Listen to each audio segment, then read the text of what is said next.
ეს იყო გიორგი დვალიშვილი. სურამში სკოლის შენობა დაიწვა, ცეცხლი მეოთხე საჯარო სკოლის სახურავზე გაჩნდა.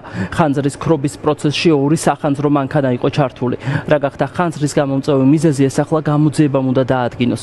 გავრცელებული ინფორმაციით დაშავებული არავინა. ხანძრის დროს შენობაში არავინ იმყოფებოდა. ხანძარი გვიან ღამით უკვე ლიკვიდირებული იყო. ფაქტია, რომ სახურავი დაიწვა ძირითადად, როგორც ხედავთ, ბავშვებს გადავიყვანთ, ანუ ხვალიდან უკვე გადანაწილდებიან სურამის მეორე საჯარო სკოლაში, დირექტორთან უკვე შეთანხმებული ვარ. დღის მეორე ნახევარში მოხდება მათი განლაგება და სასწავლო პროცესის დაორგანიზება. სკოლას ემსახურებოდა სასკოლო ავტობუსი, 100 ბავშვები მეტი დაახლოებით სასკოლო ავტობუსით გადაადგილდებოდა, დაგვჭირდება სასკოლო ავტობუსების დამატება. გავიგე სადღაც 9 საათის წინ, რომ ცეცხლი გაჩნდა სკოლაში. ამოვედი, შემიყვანა სამარშველომ, მეორე სართულზე გამოვიტანეთ დოკუმენტაცია, რაც აუცილებელი იყო. როგორ გაჩნდა, რანაირად ვერ გეტყვით. სავარაუდოდ ამობენ ჭერიდან, მაგრამ მე არანაირი ინფორმაცია ამ წუთში არ მაქვს.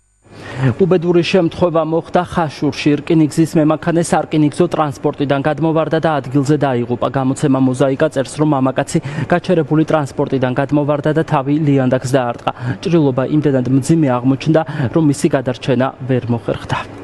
გულმა დაარტყა. ავად ყოფილდა მაგრამ ორტანეთელი ყოფილა, არ მაგდენი არ ვიცი. აი დღის რამ მონაკვეთში ყოფდა.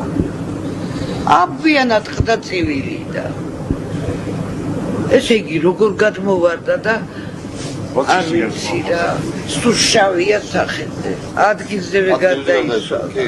უკვე გარდაცვლილი იყო, რომ სასაფლაო მოვიდა, გარდაცვლილი იყო უკვე. კი, გარდაცვლილი იყო უკვე. დაშავებული იყო უკვე. ხარის არის შემადგენლები და იქ მუშაობენ. ან შემადგენლები ესე მოიხსენია და როგორც გავიგე და არ ვიცი ზუსტად ჩვენ ახლა მოვიდით 8 საათი ვერ გიტყვი. კი. ასეთი იყო ახალი ამბები ამ